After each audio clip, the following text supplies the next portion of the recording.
वही रोहित शर्मा, वही शाहिन शाह अफरीदी और वही शाहिन शाह अफरीदी की दो बाहर जाती हुई और एक अंदर आती हुई पहले ही ओवर्स की गेंद और सीधा विकेटों के ऊपर ठा। और रोहित शर्मा ने कहा हमारी बस है जी, हम ये जा रहे हैं पतली गली से। मतलब यार एक बंदा कितनी बार आउट होगा शाहिन शाह अफरीदी से। वही अंदर आती हुई गेंदें आपको मारता है। वो कहते हैं कि वही जी सेम की तो सेम की सेम है, तो आप लोग खेल लो ना यार, क्यों नहीं खेलते हो? अगर हर बार वही अंदर आती हुई गेंद एक ही कर रहा है वो, तो आपका रोहित शर्मा क्यों नहीं खेलता? क्योंकि नहीं खेला जा रहा उनसे। वो कहते हैं ना कि जो बड़े अच्छे जो मैजिशियन होते हैं ना, वो बार बार एक ही ट्रिक दिखाते हैं और लोग बार बार तालियां ही बजाते हैं। तो ये वही मैजिशियन है, वो एक ही ट्रिक दिखाएगा बार बार और लोग बार बार एक ही बात पे तालियां बजाएंगे, क्योंकि वो इतनी सफाई के साथ वही एक अंदर आती हुई गेंद रोहित शर्मा को डालते हैं कि उनको पता होने के बावजूद भी वो डिफेंड नहीं कर पाते और नहीं कर पाएंगे। यही तो अच्छे बॉलर की निशानी होती है कि वो आपको बता के जो है ना मारता है, बता के आउट करता है। बहरहाल ये तो हम सबको पता था कि पाकिस्तानी बॉलिंग और इंडियन बैटिंग का जो है ना घमासान का मुकाबला होगा और देखेंगे कौन किसको जो है ना वो आउट क्लास करता है या कौन छाया रहेगा कौन नहीं छाया रहेगा।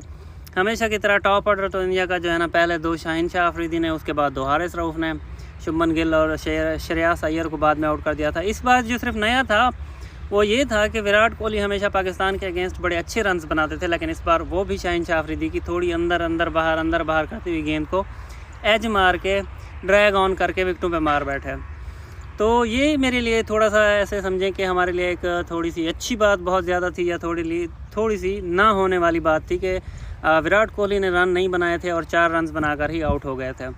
बाकी तो आपके जो प्रिंस शुभमन गिल थे, सबसे पहले मैं उनके बारे में बात करूंगा, क्योंकि वो जिस तरह से 32 गेंदों पे 11 रन्स बना के गए हैं, 10 रन्स, तो वो बेचारा ऐसे फेस कर रहा था नसीम शाह को, हारिस रऊफ को, शाहिन अफरीदी को, जैसे तो शुभमन गिल इस तरह से बैटिंग कर रहे थे कि अगर वो बल्ला उसका पहुंच गया बॉल तक तो उसने आउट ही आउट होना है। और उसको साफ नज़र आ रहा था कि डर डर के वो दे रहा है। तो ऐसे तो क्रिकेट नहीं खेली जाती। और आपके प्रिंस जो ओपनर आके ठहरे हुए हैं, जिन्होंने डबल सेंचुरी भी की हुई है, अगर पाकिस्तानी गेंदबाजों के सामने वो ऐसे आके जो है ना बिहेव करेंगे कि डर डर के उनका हर बल्ला बॉल के सामने आ रहा है, तो वो कभी भी चाहे 30 गेंदें और भी खेल लेते तो उसने सेटल नहीं होना था। एक बंदा फेस ही नहीं कर रहा, लीव कर रहा है। खेलने की कोशिश करोगे तो आपको बॉल, वो जो कहते हैं कि फुटबॉल नज़र आती है, तो वो फुटबॉल नज़र आती, अदरवाइज़ तो आपको नहीं आनी। ऐसे तो नहीं होता, ऐसे नहीं खेल सकते आप। उसके बाद पाकिस्तान ने थोड़ी सी जो गलती की बाबर आजम ने, वो ये थी कि 14 ओवर्स के बाद बिल्कुल ही जो है ना फास्ट बॉलरों को हटा लिया और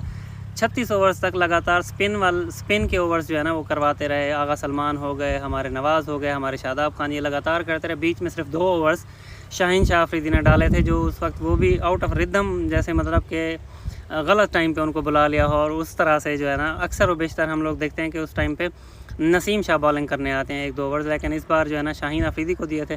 तो ये एक थोड़ा सा ड्रॉबैक था, जिसकी वजह से वो जो है ना हार्दिक पांड्या, मैंने वैसे भी कहा था, तो हार्दिक पांड्या के बारे में मैंने पहले भी कहा था कि ये जो है ना जिस नंबर पे बैटिंग करने आते हैं तो बड़ी अच्छी बैटिंग उस टाइम पे हो सकती है, क्योंकि सेट होने का टाइम मिलता है और उनको चाहिए भी वही होता है। और उन्होंने वैसा ही किया, इस वजह से 87 रन की इनिंग्स भी खेल गए। और साथ में ईशान किशन जो हैं उनको वो राइट, क्योंकि लेफ़्ट हैंडेड थे उस टाइम, राइट हैंडेड को पाकिस्तानी बॉलर्स बड़ी अच्छी बॉलिंग कर रहे थे, तो उन्होंने आगे पाकिस्तानी बॉलर्स का रिदम तोड़ा और राइट हैंड लेफ़्ट हैंड का जो कॉम्बिनेशन बना उसकी वजह से उन्होंने भी 81 रन किए और 136 की पार्टनरशिप लगा के जो है ना 266 रन तक इंडियन इनिंग्स को ले गए। लेकिन उसके बाद भी आप लोग ये ना कहो कि 266 कोई इतना एक्स्ट्रा ऑर्डिनरी स्कोर था। ये पाकिस्तान की कोई भी टीम, आप लोग 6 नंबर वाली, 7 नंबर वाली रैंकिंग की मैं बात कर रहा हूँ, 5 वाली, 4 वाली, कोई भी पाकिस्तानी टीम होती तो 266 वो चेज़ भी कर सकते थे, नहीं भी कर सकते थे। लेकिन नंबर 1 वाली, यानी कि ये जो अब करंट टीम है, ये तो डेफिनेटली चेज़ कर जाते। तो ऐसा समझें कि बारिश ने आपको बचा लिया है, ना कि हमें बचाया। तो ये बातें करने से पहले आप, तो ये जो आपके इंडियन मीडिया पे इस टाइम बैठ के अगर कोई भी ये कह रहा है ना कि पाकिस्तान बच गया, तो ये आपकी गलतफहमी है। शोएब अख्तर ने कहा था कि अब आप लोगों को ये हुआ है कि कुछ बोलने का मिल गया कि हमारे हार्दिक पांड्या ने बड़ा अच्छा खेल लिया, हमारे जो है ना ईशान किशन ने बड़ा अच्छा खेल लिया, तो हमने 266 स्कोर कर लिया था। ये तो बारिश आ गई, हमारे बॉलर्स भी ऐसा कर देते वैसा कर देते।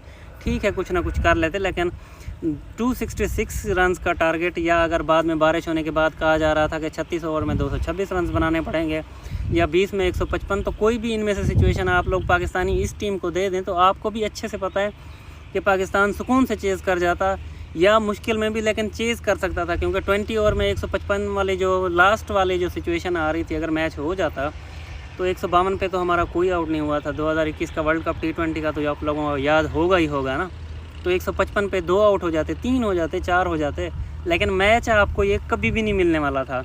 तो शुक्र आप लोग ये शुक्र इंडियन टीम और इंडियन फैंस मनाएं कि उनको बारिश ने बचा लिया है कल पाकिस्तानी बैटिंग से, क्योंकि जैसा बॉलिंग ने पहले हाल किया था वैसे ही आपका बैटिंग की वजह से भी ये मैच तो गया ही गया था।